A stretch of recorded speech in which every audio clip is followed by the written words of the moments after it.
smooth too. We were less impressed by the Expedition's climate control. The airflow from the vents is noisy and not particularly strong. The seat heaters also might disappoint if you really like them to get hot. On the upside, the Expedition is impressively quiet on the highway and around town. How's the interior? The Expedition makes full use of its interior space. It's roomier than the Chevy Tahoe and gives every passenger ample room and comfort. The third row's accessibility is particularly impressive, allowing even adults to get in and out without much more effort than it takes to sit in the second row. The center console is a bit button-heavy. It's not immediately user-friendly, but it doesn't require too much time to master. It's a simpler layout than the Tahoe's too. Visibility out of the front is hampered by the massive windshield pillars. But even though the rear window looks to be a mile away, a clear backup camera and available 360-degree camera system take the edge off backing up. Ford's Sync infotainment system has come a long way over the years, and the newest iteration is pretty user-friendly. The navigation system does look a bit dated but offers pinch-to-zoom functionality, helping to make it quick and easy to use. Our test vehicle's 12-speaker Bang & Olufsen audio system made good use of the Expedition's large cabin, providing both power and clarity. The voice controls are basic and can help with simple functions. Android Auto and Apple CarPlay smartphone integration systems come standard with wireless connectivity. The Expedition's advanced driver aids, such as adaptive cruise control, work fine but aren't quite as full-featured as those in some rival SUVs. The Expedition has a listed cargo capacity of 20.9 cubic feet behind the third row, 57.5 cubic feet behind the second row and 104.6 cubes max. That's less space than its direct rival, the Chevy Tahoe. But the Expedition's extra spaces for all your knickknacks, plus its flexible seating arrangement, more than compensate. The Expedition is also a good vehicle for hauling little kids around. It has easy-to-access anchors for safety seats plus lots of room to fit rear-facing seats. Towing capacity is great with a maximum capacity of 9,300 pounds when properly equipped. The Expedition gets an EPA estimated 19 miles per gallon in combined city/highway driving. That's similar to what the EPA posts for other large SUVs. But we had difficulty matching the EPA's numbers in our real-world testing. Something else to consider is that premium fuel is required to get the quoted power numbers. During our time with the Expedition, we could notice a difference in performance between regular and premium fuel. The Expedition is priced comparable to other large SUVs such as the Chevy Tahoe. Warranty coverage is also typical for a non-luxury automaker. Interior build quality and materials choices slightly exceed what's available from its crosstown rivals. The Expedition isn't fun to drive in the classic sense, but it is rewarding to summon its muscle car-like torque and use this big SUV for its intended purposes. Road trips, daily commuting and heading out to the great outdoors are all right up the Expedition's alley. The mid-range limited trim gets our recommendation in the Expedition lineup. It adds convenience and luxury items such as a hands-free liftgate, leather upholstery, premium audio, adaptive cruise control and a navigation system to justify the cost increase. It's also eligible for a more powerful engine and sport suspension as part of the Stealth Performance package. The 2023 Ford Expedition is a large 3-row SUV that's available in 6 trim levels: XL, XLT, Timberline, Limited, King Ranch and Platinum. Tested, 2023 Cadillac Lyriq AWD pumps out more electrons, keeps its composure. A second motor and more power make Caddy's all-electric SUV quicker, but haven't changed its cushy personality. Just a couple of years ago, the notion of a 500-horsepower Cadillac would inevitably have conjured up visions of something with a V badge on its deck lid and a Blackwing engine rumbling menacingly behind its grille. No more. The 2023 Cadillac Lyriq AWD exemplifies how the EV revolution has turned ideas about performance upside down. Like many of today's EVs, this twin-motor, 500-horsepower version of the Lyriq is powerful and quick but otherwise extraordinarily normal. It doesn't look like a car that promises to smoke its tires into the next state and doesn't drive like one either. Instead, it evokes and updates the best aspects of Cadillac's past: their smooth ride, hushed, well-dressed cabins, and effortless power. Thank you, electrons. Other than the model number on the hatch, Lyriq AWDs get a 600 × 10 to the power of 4 designation, while RWD models wear 450e badging. The 600 and 450 represent rounded torque figures in Newton meters. There's nothing to indicate that the dual-motor, all-wheel drive Lyriq is any different from the rear drive, single-motor model that first hit the market. We liked that car for its absorbent ride and quiet ways, but felt it needed more than its 340 horsepower to be a fully realized caddy. The Lyriq AWD solves that with a second permanent magnet motor driving the front wheels. Combined output rises to 500 horses and 450 pound-feet of torque, an increase of 160 ponies and 125 pound-feet over the rear driver. That you can't tell the twin-motor model from the single-motor version at first glance, or second or third, amounts to truth in advertising. Aside from the AWD's extra power, its cushy driving demeanor remains fundamentally unchanged. Stand on the Lyriq AWD's accelerator and it sprints to 60 miles per hour in 4.6 seconds and hauls itself through the quarter mile in 12.9 seconds at 113 miles per hour, improvements of 1.1 seconds to 60 miles per hour and 1.4 seconds and 14 miles per hour in the quarter. That should be energetic enough for most people, but it's only mid-pack in the EV universe. A Hyundai Ioniq 5, for instance, scoots to 60 miles per hour in 4.5 seconds. At the other end of the size and price spectrum, a nearly 7,000-pound Rivian R1S does it in 3.1, and there are a lot of ballistic EVs sandwiched between those two bookends. The Lyriq's power delivery harks back to the big-engine Cadillacs of yore and seems purposely tuned to underscore its luxury mission. Like the Lyriq RWD, the AWD's powertrain parses out the torque smoothly and gradually rather than bringing it on all at once with a bang like some competitors. Maximum thrust doesn't arrive until 40 or 50 miles per hour. The progressive pull is an integral part of the Lyriq's soft-spoken personality, as is the barely audible synthesized hum that accompanies acceleration. The cabin is as quiet as an isolation tank, registering just 63 decibels of interior sound as the Lyriq whooshes through the atmosphere at 70 miles per hour. A plush, composed ride nails the other signature Cadillac personality trait. The multi-link suspension glides over big pavement swells, is glassy on smooth highways, and almost never bobs. The pancake-style 102.0 kWh Ultium battery bolted to the Lyriq's belly, the same capacity as in the rear-drive model, makes for a low center of gravity.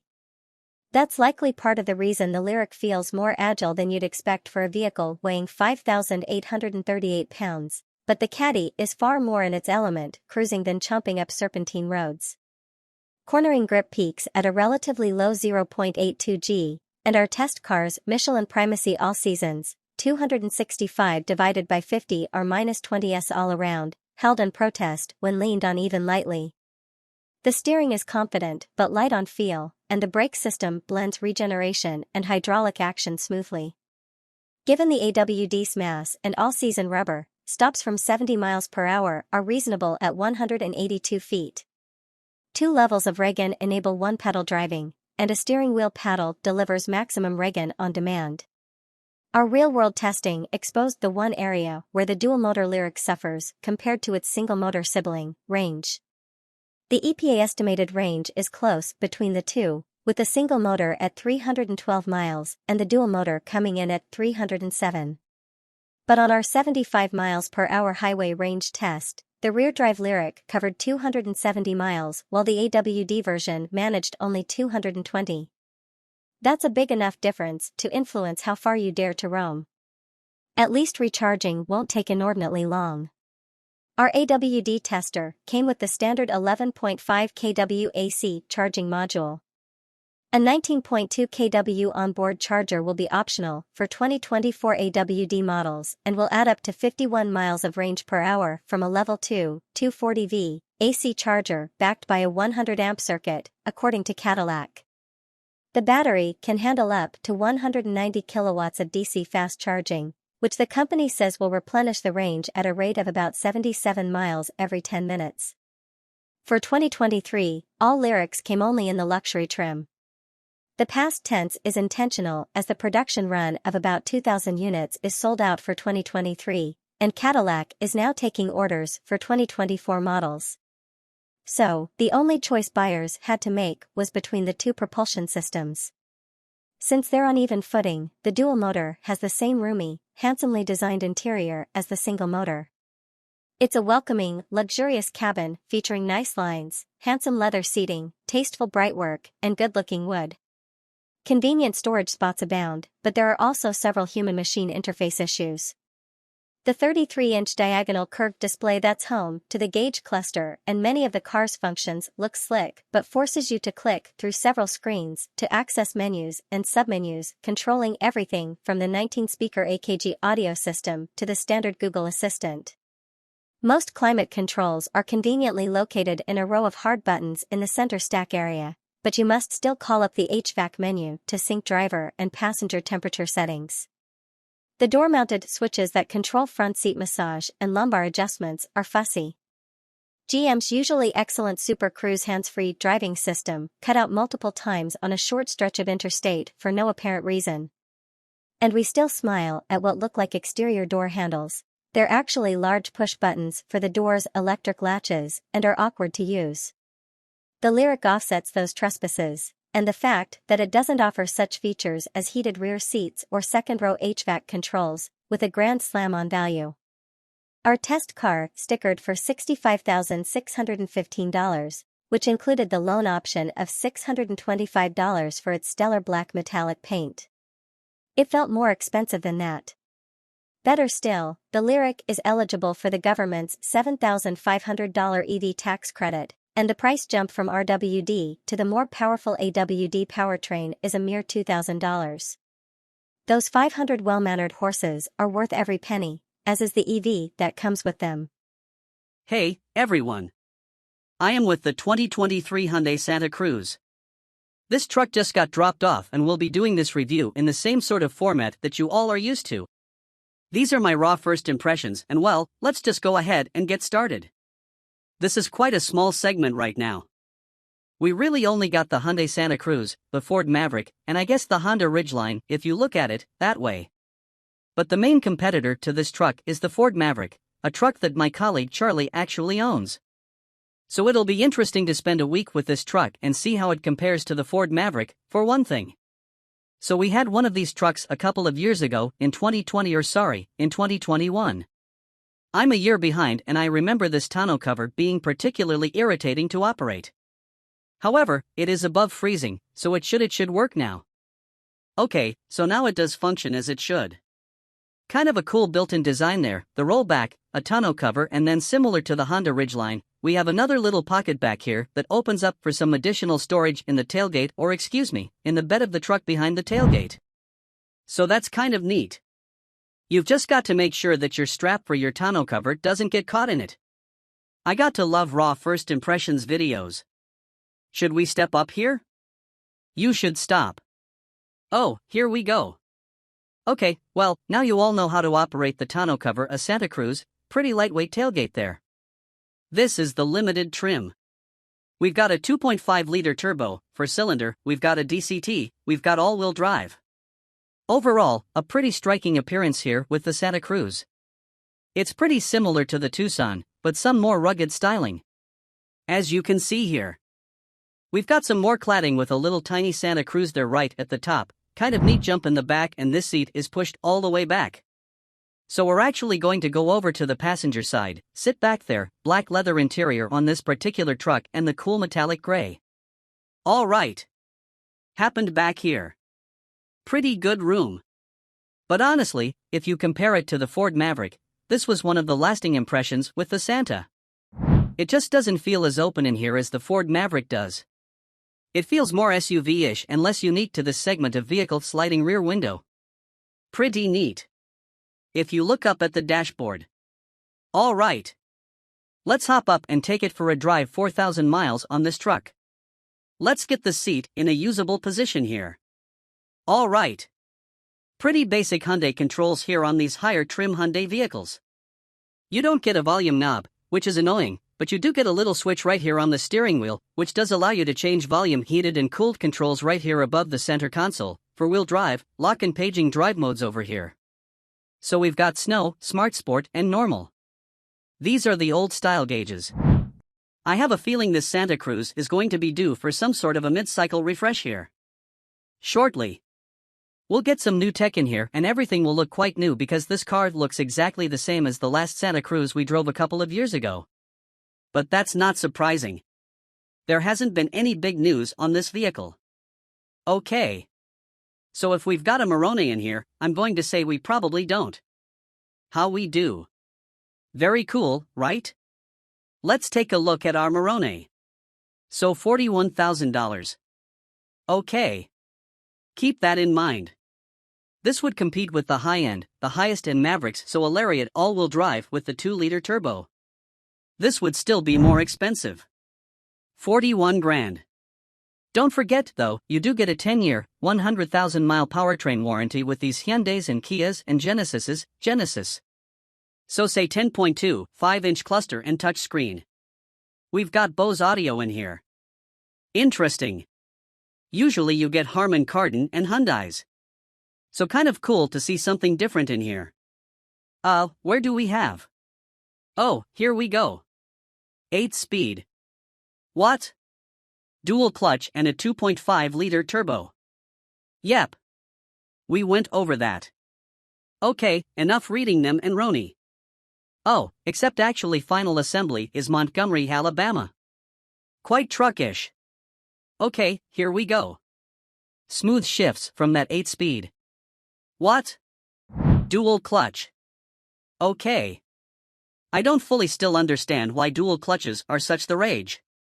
Still, I imagine it has to do with efficiency because there's no torque converter, but they have so many issues because Americans aren't used to driving manual cars and they aren't used to how manual cars behave. And of course, underneath this is just a manual transmission that's electronically controlled. So Americans just drive differently than Europeans, and it often leads to these dual clutches having issues. We saw this with Ford back in the early 2010s with the Focus and Fiesta, and we're actually now seeing it again with Kia and Hyundai having major issues with their dual clutches. So I think it's worth the extra couple MPEG that you lose to just have a regular auto. Oh yeah, this is quick, pretty similar power to a Ford Maverick with the 2-liter turbo, but of course, what you get in the Ford Maverick you get a regular traditional 8-speed auto. So probably going to last longer than this dual clutch. But if you drive it spiritedly. Oh my goodness. A little bit of torque steer. Yeah. Quite good. This is quicker than I remember it being. Let's try a sport mode. You also have paddle shifters as well as manual control down here, something you don't get on the Ford Maverick. You'd have no way to manually shift gears in that vehicle. It feels very front-wheel drive biased, but you can, of course, lock it into 4-wheel drive if you so desire. But the transmission do its own thing here. Not a bad noise from this 2.5. It's a little grainy. That's okay. You start, you're just in there. So sport mode is of course, going to hold gears longer. The alignment is slightly off. It's okay. And these first impressions reviews are tough when you don't have someone to bounce ideas off of. It's like when I'm doing a first impressions review. I'd like to have somebody with me if I'm doing like an end of the week longer view, it's much easier to do those solo. Yeah, not bad. Pretty flat through there. Good power on the out. Alright, let's go back into normal, or actually let's try smart mode coming up on rough right section here for some of the right hazards which right up their front and center space. Okay, it's pretty quiet in here, that would be one advantage over the Maverick. It's certainly quieter going down the road. The ride is quite nice as well. It's a little stiff, but it's quiet again. You don't really hear much road intrusion. Alright. So it's a 45. Yeah, quite nice over there. That is certainly where the Santa Cruz excels over the Maverick. You spend a little bit more money on equivalent Santa Cruzes, but they do feel higher end than the Maverick. I think overall, the Maverick is a cooler vehicle, but this certainly feels like a higher quality item. So there are certain people I'd recommend the Maverick to. There are certain people I'd recommend the Santa Cruz to, which is nice, having that segment available to more than just one type of buyer, even when there are really only two choices. But I guess we've got the Ridgeline, there's three. We've got the heart and the soul of the Subaru Baja.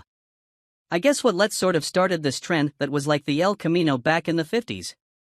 It's just because of the Australians, because they wanted to have car trucks. So then the Americans bounced off that with the El Camino. And then we also had the Subaru Baja. He fast forward all the way to the 2000s and then they kind of died off and then now they're coming back again. So Honda rebooted it with the Ridgeline. So it's kind of neat.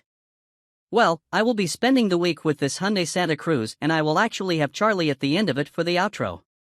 And I think he will actually be able to spend about a day and a half. So you'll get impressions from both of us in about 10 seconds. On the wrap-up of the Santa Cruz Limited Turbo all-wheel drive, wrapping up our week with the Hyundai Santa Cruz, and Charlie actually spent a couple of days in it close all day.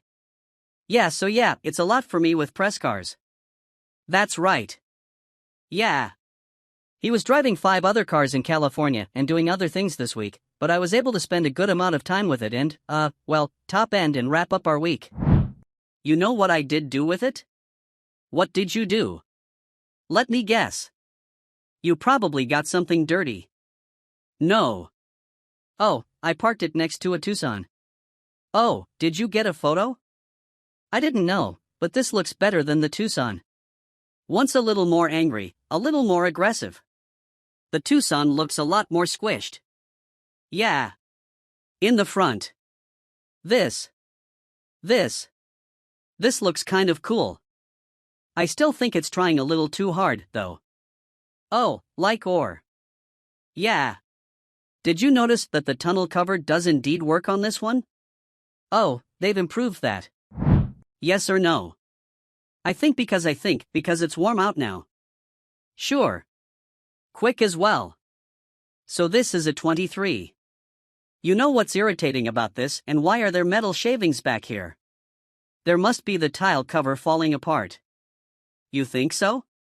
I can imagine. Well, you didn't put anything in here, did you know? Anyway, so you know what's irritating about this is you open this, no, the strap goes into it. Oh, no, that's it then. So then you have to walk around the side to pull the strap out of the way. Out of the way, and then close it, and then you have to walk back around. Yeah. Grab the strap. Pull shut. All right. Yeah. That's a lot. Right, well you're shutting it now, or we're driving. Taking a look in here because, we are Maverick for over a year now. I'm trying to think. First of all, this kills the usability of this bag. Yes. Think of all the things I've put in a Maverick and sent photos to you of: couches, motorcycles. Well, those are many things. Great ways to start. I would not have been able to fit the motorcycles in here because they go up to the front of the bag. Yeah. And we lose like that's over a foot. Yeah. And then couches. Yeah. Same thing. I mean, I've really utilized the whole thing, and even these little bits take up usable. Yeah. They look cooler. They do look cool. And I know the intended shoppers are different between this and the Maverick, and you could probably, I don't know if you could remove this. I'm sure you could remove that you will share, but easily. Yeah. Oh, yeah. Probably not the little adjustable things I could. I can definitely see myself using those. I do wonder though, I think of this was boots. That. Yeah, they'd fit, and this would be a nice little thing to have. Just a little under storage. Well, this is kind of like a ridgeline. Yeah, that was thinking about that with it says under here, there's a warning that says don't use it for beverages, but it's got a drink. This is a good short out the electronics. Pretty sure. Check it out. Yeah. Yes. Oh, to the latch area. Well, you have to assume that water is going to splash up on the latch causing failures, huh? Yeah, the electronic latch. Yeah. Maybe they mean, power washing and or something. That could be. Yeah, it probably happened to, 2 people on the 2022 models, and so they put that thing myself. I couldn't be, thank you for assisting. It's a 2-person job to close that. Yeah. I like the soft closed tailgate. Soft, open, soft, open. It's not soft. Close. Yeah. Yeah, there's a lot going on. My brother with the truck, and we'll talk about it more here from inside. But is this a car that people buy more? So to use the front end, occasionally use the band Maverick is a little bit more 5,050 yeah, I could see that because you plan on having a bed in for use. Yeah. Oh yes. Sorry. Would you like to close it? Well, because I can do the honors. It's very graceful. Okay. Would you like to drive? Yeah.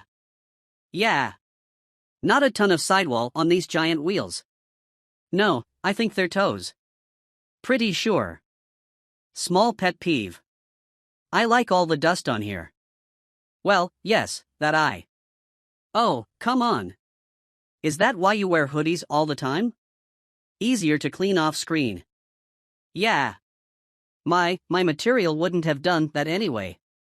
A remote started this over the weekend and things I remote started this over the weekend, and when you remote start it there's no confirmation, there's no like lights that come on to let you know that it's the starting has worked, it flashes 3 times, but then stays blank. A lot of cars the DRLS. Come on. You can go. Oh good, it's start good. It's running. Yeah, I have no idea. Why do the Koreans struggle with that so much? With the remote start not only starting, but also giving you a sign that it has started. Right? And I don't know. I don't know. Also, I was blinded last night because we had to drive in the evening and it was a very bright. I had it turned all the way down to the white gauges. Yeah. And no eco mode. Oh. So you have to either drive in sport or look at the white base gauges. CarPlay works pretty well, although again, small pet peeve that it doesn't, by default, bring it up because you get in the car, you plug your device in, or you use one of the wireless CarPlay adapters that we've promoted on the channel. And then it says reading USB and now CarPlay is connected. But it doesn't, like I still have to go over here and click it. But why doesn't it just come up? Yeah, that's true. That's true. Because you would think if you're plugging CarPlay and you would probably want CarPlay. Yeah, that's true. Also, I'm not a huge fan of the haptics for adjusting the time because you have to like it. You have to look at them and do it in a lot of vehicles. You can just get in and kind of like mindlessly rotate things. Another thing, if you do a remote start, if you do remote start the truck, it defaults, and maybe you can change this, but it defaults climate control, the 72 auto. I noticed that it was a little bit haunted when I got it because it would just do whatever it wanted to do. I was like, why does the climate control keep changing? And I'm not asking it to do that. There's got to be a way to probably make it not do that. Like there was something else irritating with this. The problem is it's been like 4 days since I've driven it, so I don't remember what I was irritated with. The throttle, tuning with the DCT. Not the smoothest thing in the world, sure. But it could also be because of the turbo lag. Well, let's explain this to the viewers a little bit. Who maybe aren't quite as technically minded. This truck, as opposed to many other vehicles, for its transmission uses a mechanism where 2 physical clutches have to come together and meet and marry in order to propel the car forward, similar to that of a manual transmission, as opposed to most automatics which use a viscous fluid in order to be able to stop it. It's a vicious meaning. It's thick like peanut butter and a torque converter, like a warm peanut butter. Yes. And the torque converter to propel the car forward, and those torque converter automatics do lose a little bit in fuel efficiency, but they make up for it in the smoothness. And this car actually has to use a wet clutch to meet together. And sometimes that results in jerkiness. Sometimes, as Chris mentioned, it results in not very smooth satellite application. But also I really do genuinely worry about the longevity of this transmission. Yeah, well, we've seen that when they got trouble with hundreds had trouble, Ford had trouble when they were doing it. We just talked about this in the Mazda 690, how no one ever really has issues with the torque converter automatics. But manufacturers always have issues when they try to go for a dual clutch automatic. It's just like I was at a stoplight yesterday next to a 3rd generation Ford Focus, and I almost sent you a photo saying, what are these 2 cars having? Yeah, and then we'll need a transmission in 100. That's right. Yeah. And I think even more so with a vehicle like this, trucks are something that you often do stop and go type of things with. Oh yeah. For example, I pulled a tree out with my Maverick Ford, and that is something that in this smoke, the clutch. Yeah, the clutch would just be like burning up, having to try to go from a stop and yanking out that tree. Yeah, well, the Maverick, it's just moving the torque converter there. No harm, no foul. Yeah. So doing towing off-roading, pulling of trees, nudging yourself back to a trailer or something like that, or to a loading round, that's a lot of work. I mean, there's just a lot of things that I don't want the idea of doing with the dual clutch. Well, like you said earlier, this Santa Cruz is more aimed towards people that are going to only occasionally use the back. The front is the priority. So at least in that respect, yes, it probably won't suffer as much from all the things that you just listed. Also, if I got one of these, I would get a trans tune and make it at least shift fast and fart, because then you'd have some sort of value to having a dual clutch. You would want a Santa Cruz, and yes, you'd be Santa Cruz. I'd have an exhaust, a tune, a downpipe and a trans tune, and it would be like, and I'd get some seats from an Elantra, and I am going to choose not to throw this thing around like an absolute moonwagon. Why? Because it handles great. I believe you. But as we've discussed. Okay. And you're still going. Yeah, well, this is casual, but so it does drive this. I'm not going to throw it around, but most people aren't going to drive the truck. No. I do remember going on the first drive of this in Santa Cruz, and my goodness I was thinking, why does Hyundai name all of their vehicles off after places like here over the two? It's kind of that Korean thing where they're like, oh, well, what's a nice American thing? It's like, oh, let's just go through the list of deserts. Santa Cruz, Santa Fe, Tucson, Telluride, Kona Palisade, maybe a place. Palisade Mountains. Oh, yeah. So many. Yeah. What the Santa Cruz does really well is refinement. I will say being in here is a nice place to be. There's comforts, the wish, the ergonomics are really good. You can just kind of have your hand showing on this cool wheel. The shifter works well back and forth. This, even though somewhat of an annoying, it still gets the volume on the lower and lower trim cars I think you still get about. Yeah, unless this car we're going to hit this at 45 and it's going to take it pretty darn well even with these bigger wheels. I would love to drive a more basic spec Santa Cruz because I feel like that would do better and a lot of truck sort of things. Well, that's quite common on that. There. The gauge cluster is a nice view. I think it looks like some here. Well, the steering is a good weak. It's not too late to feel insignificant, but it's not too heavy to be cumbersome. Yeah, the way that I kind of put it in my intro is pretty much what you just said, where the advantage of this over the Maverick is. It does just feel like a step above in all trims, whereas you get the Maverick if you want to do more utility-style things. But this is something that you could really take on a long trip and use every day and be quite comfortable. Not to say that Maverick isn't. This is just next level because it's a little bit more expensive and the materials are a little bit nicer feeling. I think the Maverick is a more unique interior and more unique truck overall. Yeah, but no, I mean, the Maverick's not nearly as comfortable. Yeah, and a lot of people complain about the cheapness of the Maverick where it's not the case with this one. You know what? This does have roof rails. Maverick does not. Oh, interesting. Can you not add them to the Maverick? You can.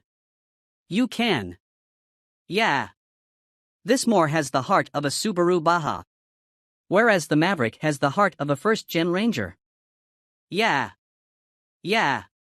Well, the other thing, and furthering what you just said before we took our silly thumbnail, you know how the Honda Ridgeline is excellent, but very few people buy them.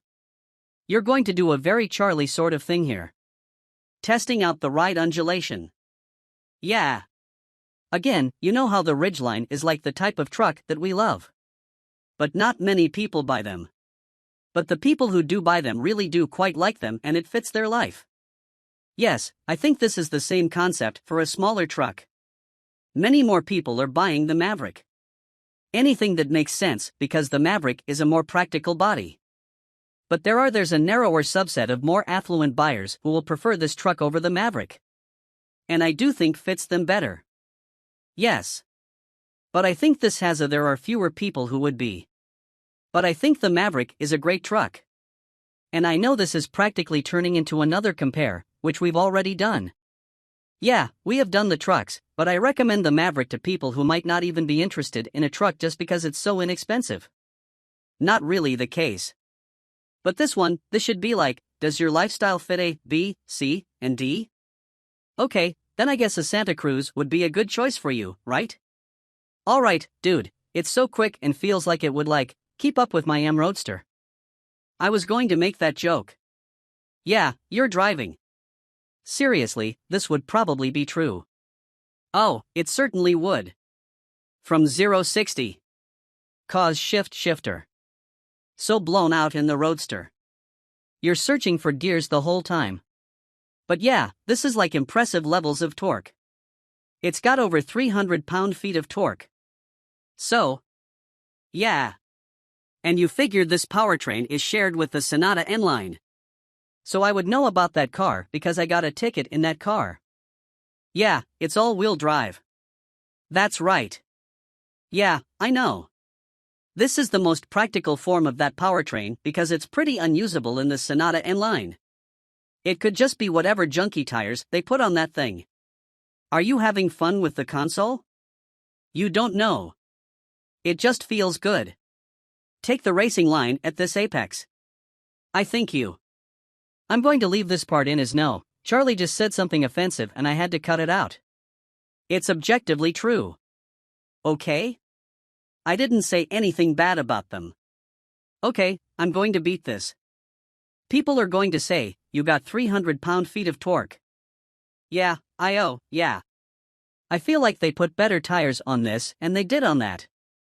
This thing handled one race. Yeah, it's fun to drive. Yeah. I mean, it's a good track. How much does it cost? Oh yeah. No, it's tricky. Yeah, that's not too much. Crazy. 41-42 people are spending a lot of money on cars these days. Yeah.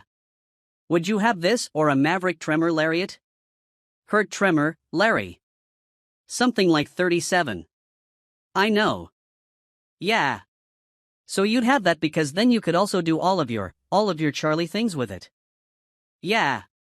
We're going to have to use a different level. We'll go to this one. Yeah, I mean, I know there are a lot of people who, especially if you lease cars or whatever, it doesn't matter. But I would be genuinely concerned about owning this and doing the things I do with the dual clutch.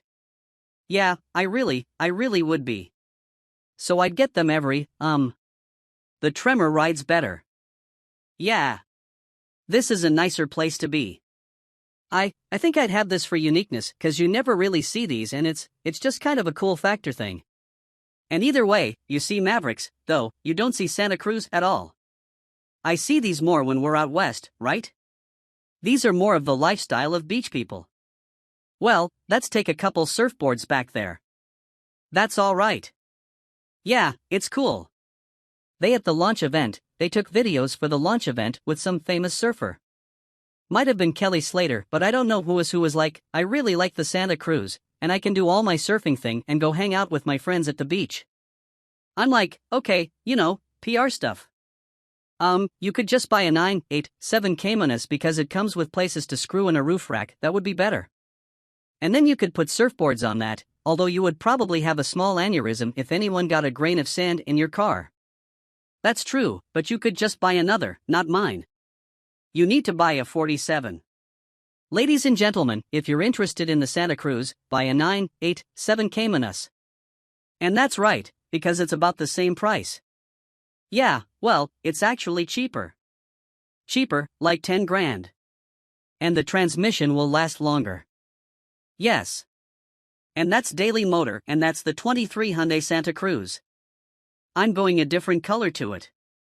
I was just going to say that I kind of like this gray because it's got some cool flake. I agree that I would get a different color, but I don't mind this. Gray, yeah, it's just boring.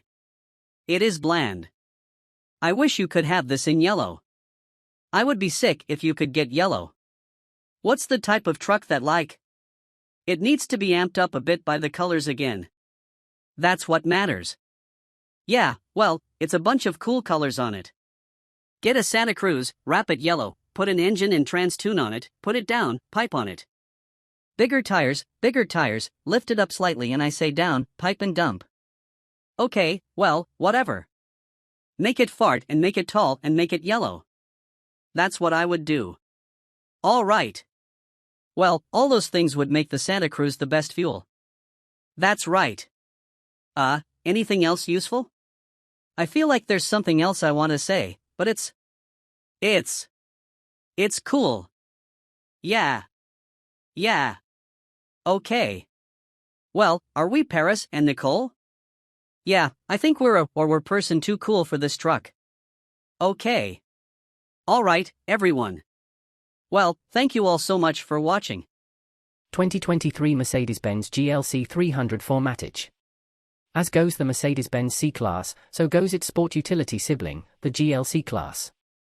Benz's compact executive sedan received a comprehensive makeover for 2022, adding a 48-volt mild hybrid system to the powertrain and overhauling the looks, the cabin, and the tech therein. Now, it's the GLC's turn, and while the 2023 GLC 300 may not look all that different from the outside, it's grown a bit and picked up some notably nicer accoutrements. The 2023 GLC 300 hides its newly envisioned dimensions well in pictures, but it does appear portlier in person. With the wheelbase unchanged at 113.1 inches, and length expanding 2.4 inches to 185.7 inches, all that growth goes right to overhang, an observation our bathroom mirrors are all too familiar with. Luggage capacity is up by nearly 3 cubic feet, to 22 total. Since the wheelbase is unchanged, it shouldn't come as a surprise that front and rear legroom change by just 0.1 inch, the front shorter, rear longer, and feel no different in the new model. A few other dimensions have been massaged to boost aerodynamic slip. The GLC 300's drag coefficient now measures 0.29, an improvement of 0.02 over the outgoing model. Overall height is down 1/10 of an inch, the front track grows by 0.3 inch, and the rear track is nearly a full inch wider than before. Weight is up a fair bit, to 4,406 pounds versus the 4,122 pounds we measured in a 2020 model. Whether it's purchased with rear or all-wheel drive, a $2,000 upcharge, the GLC 300 is now a 48-volt mild hybrid. The integrated starter-generator bolts up to a turbocharged 2.0-litre inline-4, producing the same 255 horsepower as before, but torque rises 22 pound-feet to 295. The electric motor can add up to 23 horsepower and 148 pound-feet, but not at peak. That motive force gets routed to the wheels by way of a smooth-shifting 9-speed automatic transmission. With nearly 300 additional pounds of mass being shoved around and only 22 extra pound-feet on tap, the 2023 GLC 300's acceleration suffers, but not by much. The GLC 300 reaches 60 miles per hour in 5.7 seconds, 0.3 seconds behind the 2020 model. The story's similar in the quarter, with the 2023 model crossing the line in 14.4 seconds at 95 miles per hour, a negligible difference to the 2020's 14.2-second run at 96 miles per hour. These numbers remain superior to the last BMW X330i we tested, and they're about even with the Audi Q5 Some of this comes from the tires, which on the 2020 model had 235 divided by 55 R-19 Pirelli Scorpion Verde. All-season run flats at all four corners. Our 2023 example wears wider, staggered AMG wheels, $850, and rolls on 20-inch Continental Eco Contact 6 summer rubber measuring 255/45 up front and a whopping 285/40 in the rear. That Rubenesque contact patch certainly helps explain our improved skid pad figure of 0.88 G, besting the old GLC's 0.85 G, not that impressive, though, when accounting for the transition from all-season to summer tires. Mercedes's tweaks to the 2023 GLC Formula boost EPA estimated highway economy to 31 miles per gallon, 3 miles per gallon more than the outgoing model. The GLC 300's newfound electrification also sweetens the SUV's on-road demeanor. This stop-start is among the smoothest on the market, reviving the gas engine with nary a shudder. Under deceleration, it's difficult to notice when the engine shuts off for low-speed coasting. This smoothness extends to the steering, painfully so, as it's devoid of off-center buildup and is just numb all around, and the brakes, which are easy to modulate for consistently smooth stops. The remaining parts of the Merc's driving experience would be best summed up as sport-adjacent. The GLC's standard adaptive dampers keep things nice and smooth over mildly uneven parts of the roadway, and body motions are well controlled, but more dramatic humps and bumps transfer a good bit of motion inside. If we were ordering our own GLC 300, we'd stick with the standard 18-inch wheels, with tires that have thicker sidewalls and should deliver a better ride on Michigan's Martian roadscape. Chuck the GLC into a corner and, sure, it'll lean more than a C-Class, but it stays well sorted and makes a good case for taking the long way back from school drop-off. The four-banger sounds pretty good when you give it the beans too. It's a damn shame about that steering considering how well sorted the rest of this car is. If your commute has more traffic lights than curves, you're in luck, because now you can appreciate just how much better the GLC 300's interior is. The waterfall-like center console shape remains, but the rest has been revamped to match the style found in other Mercedes vehicles, and it works well. Our sample GLC's dashboard was covered in natural grain blackwood with aluminum strips, $200. The steering wheel has been upgraded with a sharper design, but fans of physical buttons will find very few anywhere inside, a point of occasional frustration, as the capacitive directional pads on the steering wheel spokes are way too easy to activate by accident. The panoramic roof, $1,500, features a thinner cross strut too, not that anyone would notice. Do you love screens? Well, the GLC is a modern Mercedes, so you'd better. The old model's deep-gauge binnacle has been trashed in favor of a 12.3-inch display with multiple layouts, and the capability to display a full navigation map. The 11.9-inch standard center touchscreen runs the latest iteration of MBUX infotainment software, which is responsive, sufficiently easy to navigate, and includes wireless smartphone mirroring. The center display will pick up and reflect greasy fingerprints like nobody's business, so take your preschool instruction to heart and wash your hands often. While the GLC 300 4MATIC's $50,250 base price is in line with the segment, things can get expensive in a hurry. We're staring down an as-tested price of $65,950. Some of that comes from the top Pinnacle trim's $4,450 price bump, but standalone options sure aren't cheap either. More aggressive AMG line styling will set you back $3,450, although the night package's blacked-out trim only adds $200 to the bottom line. The driver assistance package contains all the usual active and passive driver aids for an extra $1,950. Even this specific shade of cardinal red metallic is a hefty $1,750. Despite the bit of sticker shock, the 2023 Mercedes-Benz GLC 300 4MATIC is a strong contender in the Entralux department. Its cabin is vastly improved over its predecessors, while its new hybrid components add a dollop of smoothness to around-town duties. Yet it still can let loose and have a little fun, even with the extra junk in the trunk. Cars are Andrew Croc's jam, along with Boysenberry. After graduating with a degree in English from the University of Illinois at Urbana-Champaign in 2009, Andrew cut his teeth writing freelance magazine features, and now he has a decade of full-time review experience under his belt. A Chicagoan by birth, he has been a Detroit resident since 2015. Maybe one day he'll do something about that half-finished engineering degree. 2024 Lamborghini Huracan Starato exits in a cloud of dust. Off-roading in a Lamborghini Huracan isn't anything new to us. We've mowed the lawn at triple-digit speeds through Virginia International Raceway's daunting uphill S's. On another occasion, we ended up behind the guardrail and in the woods of VIR's Patriot course. Don't ask. Those excursions occurred involuntarily. The thought of willingly exiting the tarmac and throwing a Huracan into the dirt is insane. But nothing about the dual-purpose Lamborghini Huracan Starato is rational. What makes the Huracan Starato special? Just look at the thing's bulging fenders, the rally-inspired light pods grafted onto its angular nose, the roof-mounted snorkel and optional luggage rack, and the oddest-looking tires to be fitted to a Huracan. It's clear this is not a typical supercar. The Starato is part Bruce Wayne, but mostly Max Rokitansky. A little touch of class but all badass, this is the first Lamborghini since the LM002 to wear dirt well. The Starato isn't a byproduct of Porsche transforming the 911 into an off-road buggy with the Dakar. Lamborghini's concept dates back to 2017, when the engineering team, hot on the heels of working on the Urus, realized there was more left in the LP610-4 all-wheel drive platform. Why not fit it with longer electronically controlled dampers and softer springs to provide 1.7 inches more ground clearance than the Evo and softer anti-roll bars to enable more articulation? If you build it, they will come. And they came in droves. The Starato became instantly popular before anyone had driven one. The number that Lamborghini would produce increased again and again, finally reaching 1499, all quickly spoken for despite a $278,972 sticker. It was the end of the Huracan's journey. As in all Hurans that came before it, the heart and soul of the Starato remains the enthralling 5.2-litre V10, which has a furious soundtrack as 10 pistons pump and 40 titanium valves suck and blow air. In the Starato, the V10 generates 602 horsepower, down 29 horses from the same engine in the previous STO and Technica variants.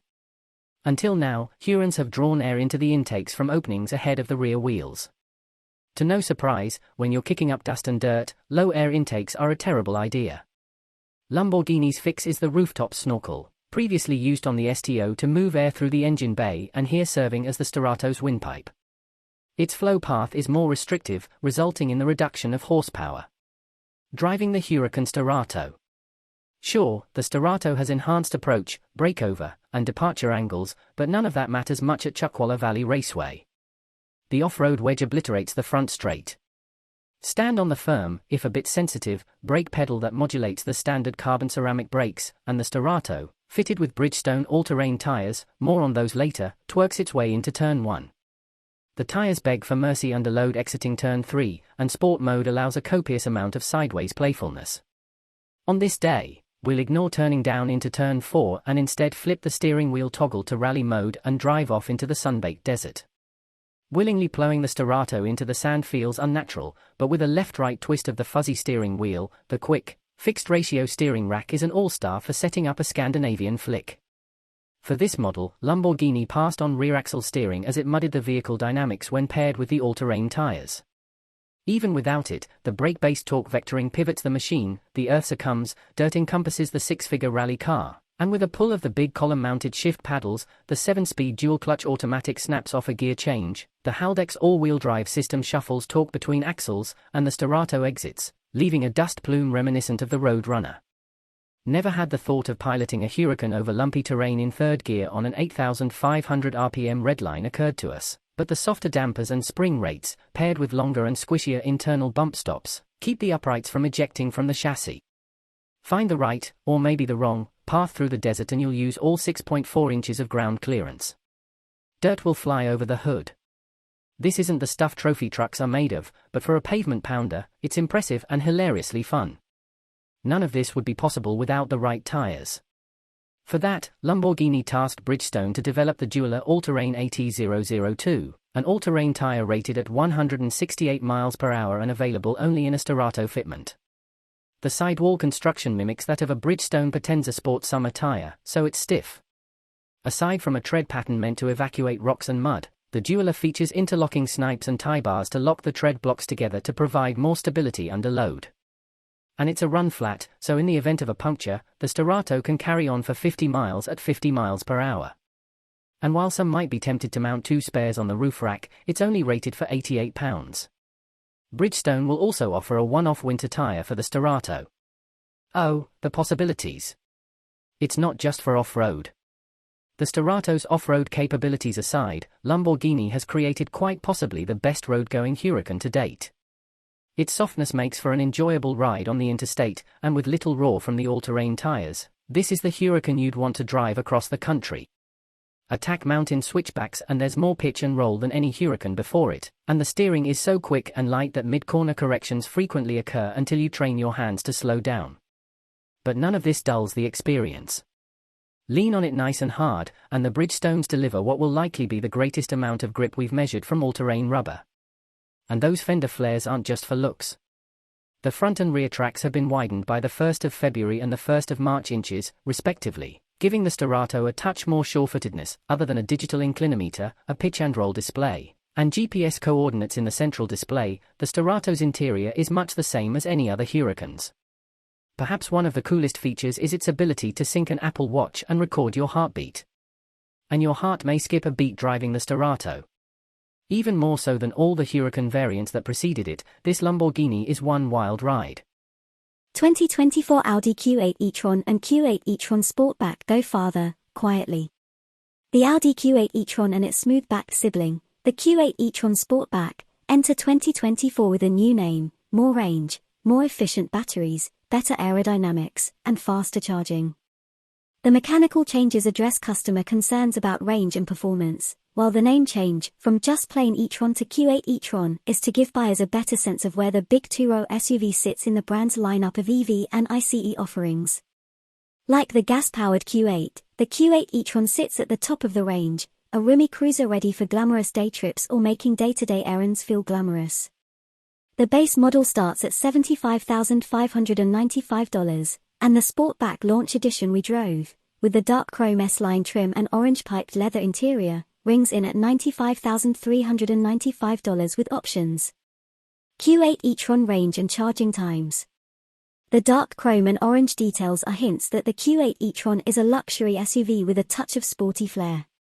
It gets a bit more flair for 2024 with both a redesigned grille and headlights that highlight its slightly wider body. The styling changes also reduce drag, achieved through new wheel designs, shutters in the nose that can open for cooling and close for smooth sailing, and bodywork around the wheel wells that channels the wind. The wind cheating helps the 2024 Q8 e-tron get better range than the 2023 e-tron. An EPA estimated 285 miles for the standard version and 296 miles for the Sportback, 300 miles with the optional Ultra package, up from 225 to 226 miles before. The improved aerodynamics also let the air also pass by with barely a whisper of wind noise, even on the highway. The Audi's improved efficiency isn't just from the aero updates. The Q8 uses two motors, and for 2024, the rear motor gets extra windings that allow it to create a stronger magnetic field from the same incoming electricity. The result is more torque and reduced energy consumption. Couple that with a higher capacity battery, 106.0 kWh compared to the outgoing 86.5 kWh pack, and you get more range. Recharging times have also improved. The 2024 Q8 can now take in 170 kilowatts, up from 150 kilowatts, at a DC faster charger and should be able to go from an almost empty 10% battery to a back-in-action 80% in around 31 minutes, according to Audi. For Level 2 home charging, the standard 9.6 kilowatt charger will refill the battery overnight, in about 13 hours, while an optional 19.2 kilowatt setup, an $1,850 upgrade, can do it in half that time, driving the Q8 e-tron. We have to admit we weren't doing charging math while behind the wheel of the Q8 e-tron. In fact, we were somewhat startled to look down after a glorious run through the dappled light of a Northern California redwood forest and realize we had about 40 miles of range left. It's easy to lose track of how far you've gone because the Q8 is so pleasant to drive. It's quick, with a combined 402 horses from its two motors, but not neck-snappingly so.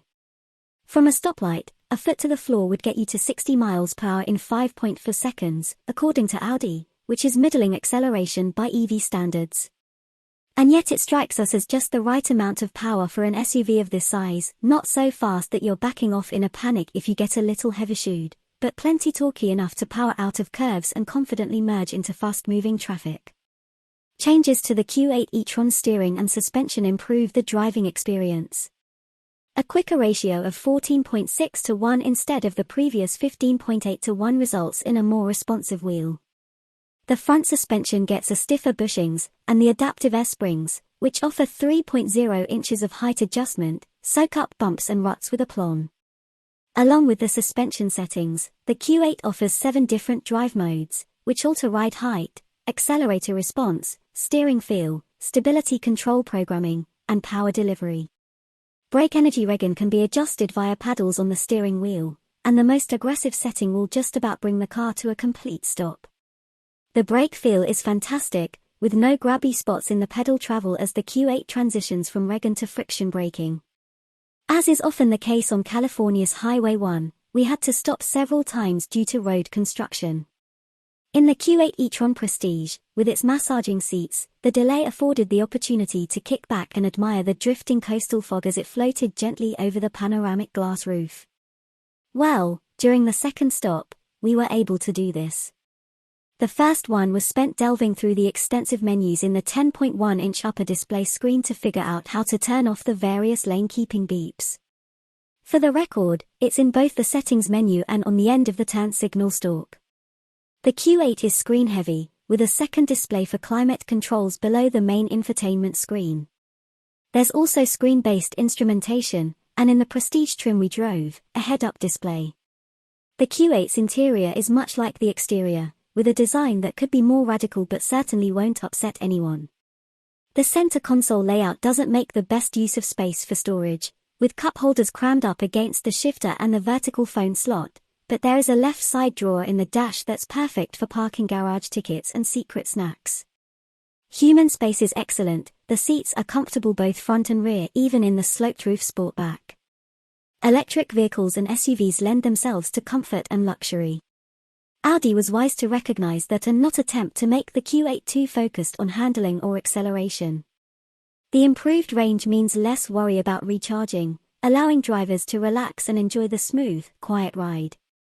2024 Audi Q8 e-tron and Q8 e-tron Sportback go farther, quietly. The Audi Q8 e-tron and its smooth-backed sibling, the Q8 e-tron Sportback, enter 2024 with a new name, more range, more efficient batteries, better aerodynamics, and faster charging.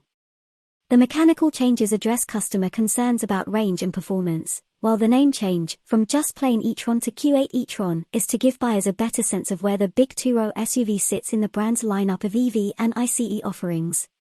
Like the gas-powered Q8, the Q8 e-tron sits at the top of the range, a roomy cruiser ready for glamorous day trips or making day-to-day errands feel glamorous.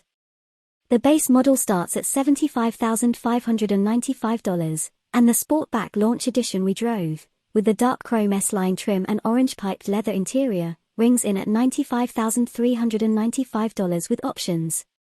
Q8 e-tron range and charging times. The dark chrome and orange details are hints that the Q8 e-tron is a luxury SUV with a touch of sporty flair. It gets a bit more flair for 2024 with both a redesigned grille and headlights that highlight its slightly wider body.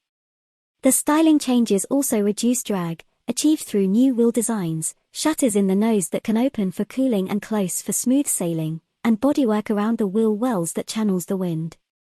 The wind cheating helps the 2024 Q8 e-tron get better range than the 2023 e-tron, an EPA estimated 285 miles for the standard version and 296 miles for the Sportback, 300 miles with the optional Ultra package, up from 225 to 226 miles before. The improved aerodynamics also let the air also pass by with barely a whisper of wind noise, even on the highway. The Audi's improved efficiency isn't just from the aero updates. The Q8 uses two motors, and for 2024, the rear motor gets extra windings that allow it to create a stronger magnetic field from the same incoming electricity. The result is more torque and reduced energy consumption. Couple that with a higher capacity battery, 106.0 kWh compared to the outgoing 86.5 kWh pack, and you get more range. Recharging times have also improved. The 2024 Q8 can now take in 170 kilowatts, up from 150 kilowatts, at a DC faster charger and should be able to go from an almost empty 10% battery to a back-in-action 80% in around 31 minutes, according to Audi. For Level 2 home charging, the standard 9.6 kilowatt charger will refill the battery overnight, in about 13 hours, while an optional 19.2 kilowatt setup, an $1,850 upgrade, can do it in half that time, driving the Q8 e-tron. We have to admit we weren't doing charging math while behind the wheel of the Q8 e-tron. In fact, we were somewhat startled to look down after a glorious run through the dappled light of a Northern California redwood forest and realize we had about 40 miles of range left. It's easy to lose track of how far you've gone because the Q8 is so pleasant to drive. It's quick, with a combined 402 horses from its two motors, but not neck-snappingly so. From a stoplight, a foot to the floor would get you to 60 miles per hour in 5.4 seconds, according to Audi, which is middling acceleration by EV standards.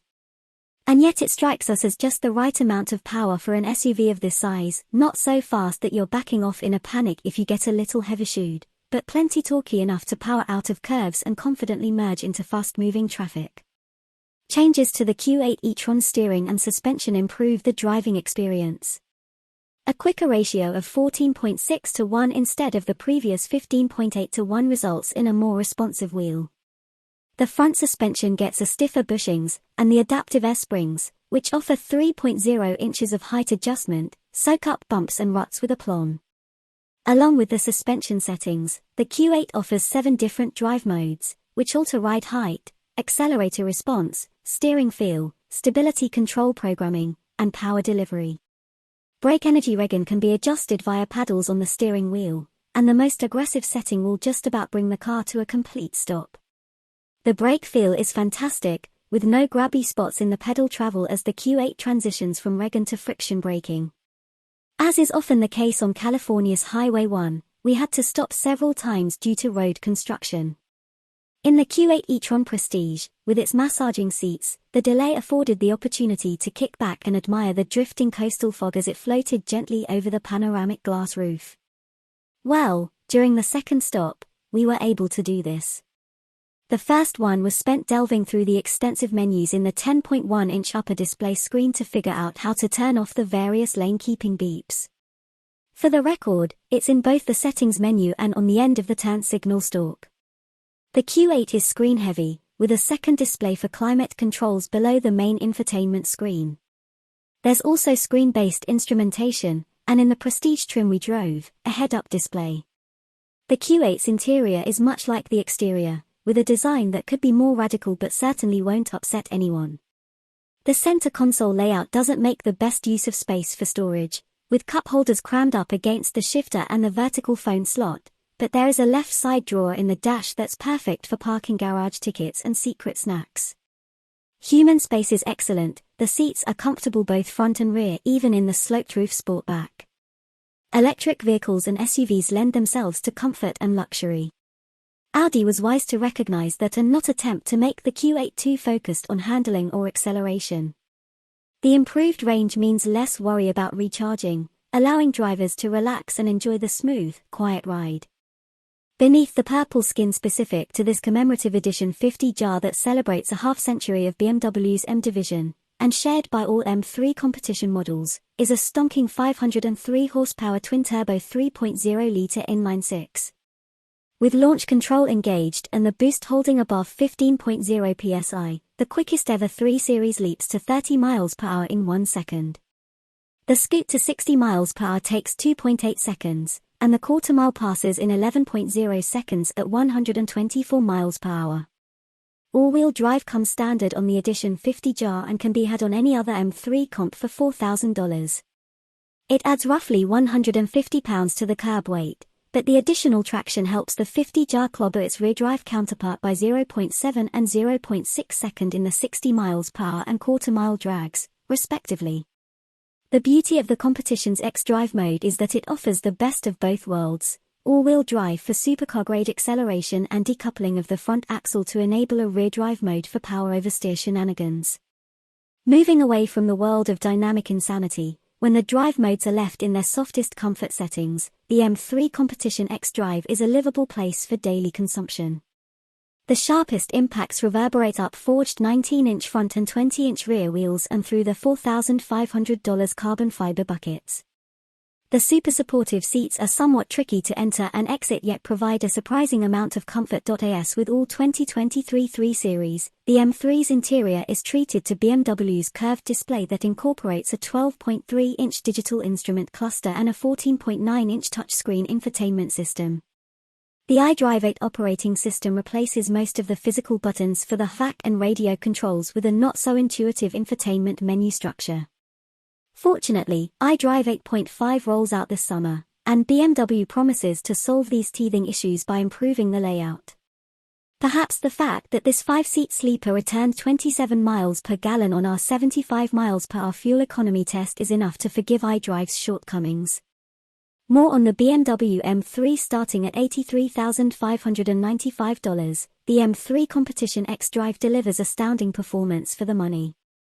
The Edition 50 jar comes standard with a carbon fiber splitter and decklid spoiler, titanium tailpipes trimmed with carbon fiber, M Sport seats, a 50 jar specific carry-on suitcase, the executive and parking assist packages, adaptive LED headlights with laser light, wireless device charging, an M Shadowline trim, swelling the Windows sticker to $96,695. The only extra cost options are the aforementioned carbon fiber seats and carbon ceramic brakes. But its time at the top of the 3 Series hierarchy will be limited.